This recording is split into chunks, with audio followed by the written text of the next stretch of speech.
G'day Gear Junkies, Jason here. If the name Bill Finnegan means anything to you, you'll know that he was the designer and builder of the famed Klon Centaur, or Centaur depending on your version of English. The Klon Centaur carries with it a lot of mystique for reasons I'll go into later in this video. But if you're watching this video, I'm assuming you know what this pedal is and you know how ridiculously priced they've now become. And just so you know, this isn't a real one, this is a Seritone Centura. But what a lot of people don't know is that in 2008, when he ceased building them, he started to design a new production model version of the Klon Centaur, which ended up becoming this, the Klon KTR. But before I get too into this video, if you like this kind of content, please help me out by subscribing. And if you want to help this channel out, you can go to the Middle Age Gear Junkie store and purchase some merchandise, which really helps me fund this channel. Now, I remember seeing these pedals in pictures, and I remember seeing them in the background in Anderton's videos. I'd see them on pictures of people's pedal boards, but I never knew what they were. It wasn't until I watched an episode of the JHS show about 5 years ago that I found out that this was actually a Klon. It was the only other model of pedal that he ever brought out. The name is not actually even written on this at all. It's actually hidden in the text, which is the famous phrase, "Kindly remember the ridiculous hype that offends so many is not of my making." If you have a look, there are 4 letters that are a different color to the rest, and they spell out the word Klon. Firstly, let's get some tones out of this pedal. So a common way to use this pedal would be to take the output and run it hot and turn the gain down. And it acts as a really warm clean boost. Here's my clean sound. I'm playing my Deluxe Stratocaster going into my Fender Deluxe Reverb amplifier. This guitar probably does need a restring at the moment, but I am going to change guitars during this demo.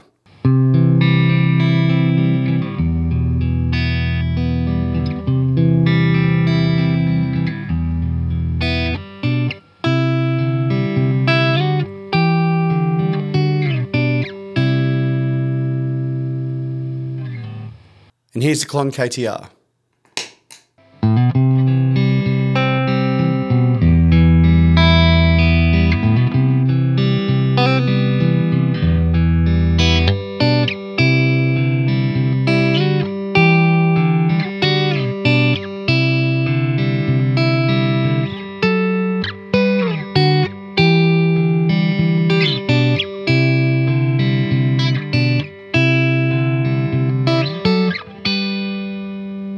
Personally, I don't use my Klon style pedals like this because I can get those same sort of tones by just using a clean boost.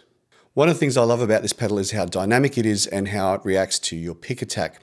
So you can set it up with a really light amount of gain and have a really sort of delicate tone that will overdrive just slightly when you want it to.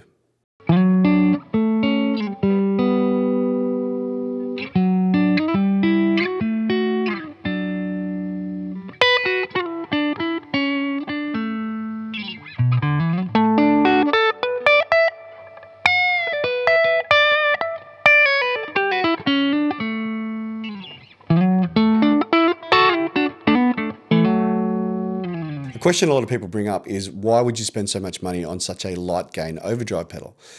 Well, my answer to that is always that I've found that with lighter gain overdrive pedals, the more nuanced and the more detailed they need to be, because they're not hiding behind a wall of distortion and compression.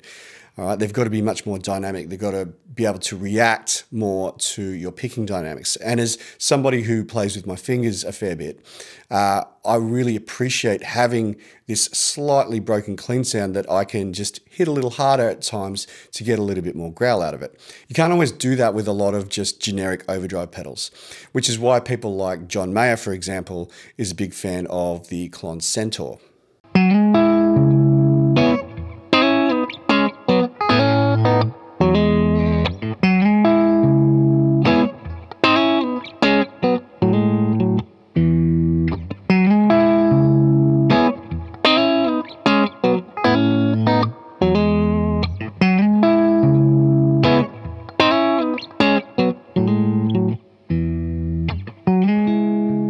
Now, of course, you've noticed that I'm playing a Stratocaster with the Klon KTR, and Strats tend to sound really good with Klon style pedals.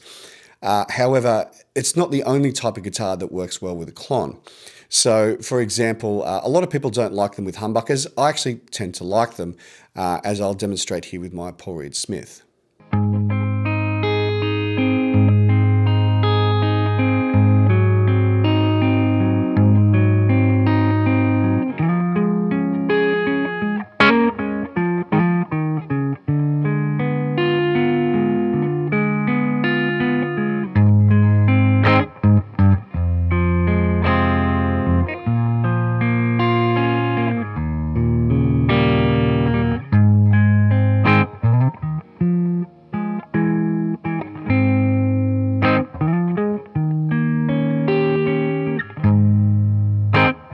was using the neck pickup.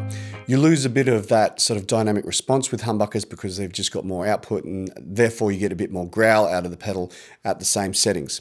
But I tend to like it. It has a bit of a notch sort of around 1K, which can be a little bit nasal, so it depends on your sort of guitar amp setup. But personally, I like it with humbuckers.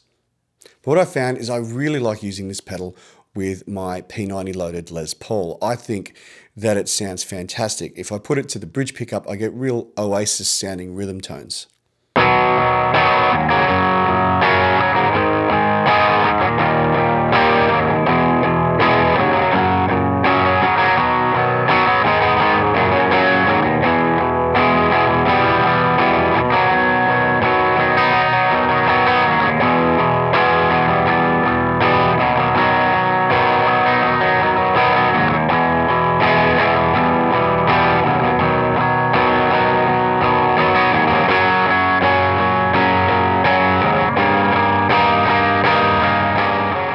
And when I flick to the neck pickup, it just has a beautiful warm sound to it. It's different from a Strat. It doesn't have as much top end bite, but it's just really rounded and warm.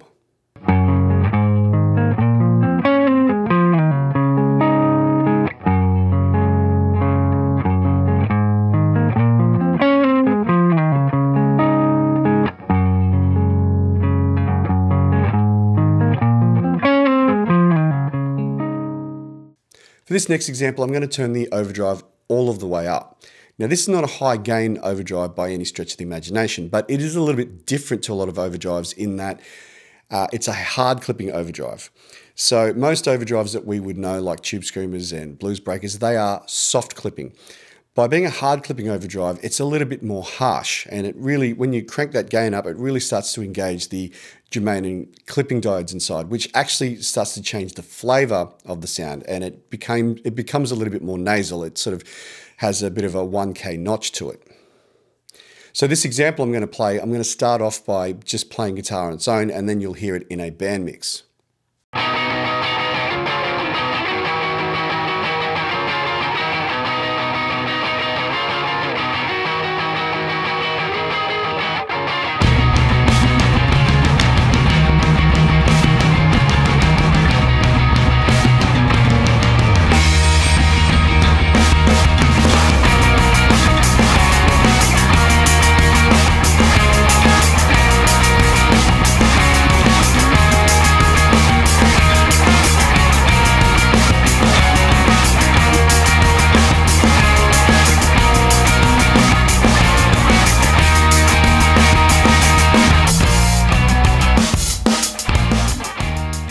So that was a good segue into gain stacking. So another thing that I love about this pedal and Klon style pedals in general is they stack really well with other overdrives and distortions. So for that last guitar part of that song you just heard, I added a Ibanez tube screamer in front of the KTR. So the way I treat it is that I treat the Klon KTR as a sort of amp overdrive, and I modify it with the tube screamer, and that gives it a bit of a different character, and that makes it, in my opinion, better for lead parts. In fact, the solo that you heard in the opening track, the reason it sounded so different from the rhythm guitar was because I put a tube screamer in front of it. So here's that example with just the KTR.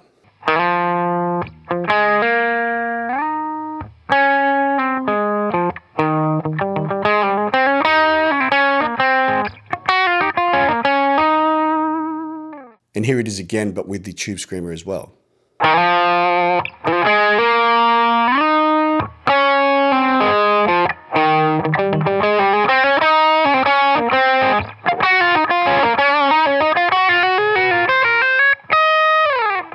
can also use these types of pedals to boost your amp distortion. So for this next example, I'm running through my Marshall DSL-40, and I'm going to put this on to give it a bit of a boost, but it's also going to change the character of the distortion a little bit as well.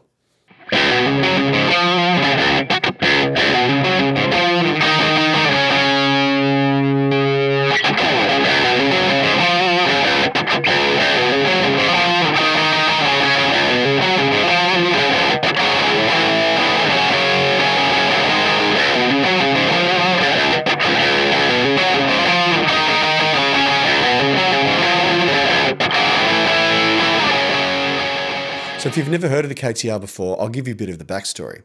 So according to the manual of this pedal, the designer of the KTR and the Centaur, Bill Finnegan, was playing in bands around the Boston music scene in the 80s and early 90s. He was using a Fender Twin Reverb. Now, if you know anything about those amps, they have a huge amount of clean headroom, and to get them to naturally distort, you have to get them to ridiculous volumes. He wanted that kind of overdrive, but he wanted it in a pedal form. So he started to experiment between 1990 until he came up with the finished product in 1994, which became the Klon Centaur. He started making these on his kitchen bench, and between 1994 and 2008, he built about 8,000 of them. Now, every single unit was built by him on his kitchen bench. Now, the mystique surrounding this pedal came down to a few factors. Probably the biggest factor was the goop. So as Josh Scott describes it, he used this black goop that he put over the circuit board, so you couldn't tell what components were in the circuit or what the circuit was at all. It was actually an original circuit. It wasn't a copy or a variant of any other existing overdrive at the time. Now, because of this black goop and the rarity of these pedals, most people weren't game to try and de-goop it to have a look at it. So it became a bit of a mystery. On top of that, they were fairly rare. There was only 8,000 of them in existence by the time he stopped making them. And when they did analyze the circuit board, they found that he was using these very rare germanium clipping diodes, which have since gone extinct. So the same ones that he was using in the original Centaurs are not made anymore and haven't been made for a while. So a lot of people froth over that aspect of the Klon Centaur. Not to mention, several famous players picked up on this pedal and started using them. And of course, as soon as famous people start using them, everybody wants one. Bill Finnegan ceased production of the Centaur in 2008 due to a massive backlog and the scarcity of some of the parts. Now, it was in the late 2000s that the circuit was then analysed, and we started to see Klon clones start to appear on the market. Over the next few years, Bill Finnegan would design a model of the Klon Centaur that was easier to mass produce, being the Klon KTR. Now, this was easier to reproduce because it used surface mount parts instead of through-hole components. It does still have the through-hole germanium diodes, however. Now, I've seen a lot of videos of people comparing these to an original Centaur, and the differences between the two are minimal. One of the cool aspects about this pedal is that it has a buffer switch down here. So if you want all your pedals to be true bypass, you can turn that buffer off. But he's labeled it as always better on and almost always worse off. This pedal hit stores in about 2012, but by around 2019, 2020, those germanium diodes had become really scarce and they had to cease production. Up until recently, we'd heard very little about it, but apparently it's making a bit of a comeback, but with different germanium diodes. Since they stopped being made, the prices on the KTR went through the roof. But since the announcement that they were going to go back into production, thankfully the prices are starting to come back down again. But still, you can get a lot of very good quality Klon style pedals for a lot cheaper than a secondhand KTR. So why would you want one of these specifically if you can just get one of the really good Klon clones that are out on the market? Well, for me, this was designed by the man himself. So he knows what he's talking about, he knows what he's after. But also, I'm never going to own a Klon Centaur. I don't think even if I had the money, I'd want to buy one. But at least I can say, I've got a Klon. Please leave a comment below if you've owned or do own a Klon KTR or a Centaur, or just tell me about what your favorite Klon clones are, or if you don't like them at all. I'd like to hear what you think about this. If you enjoyed this video, please give it a like, and if you haven't already, please subscribe. You can support this channel by going to the Middle Aged Gear Junkie store and buying some merchandise. I've left the links in the description below. Other than that, my name is Jason. Have a great day. See you later.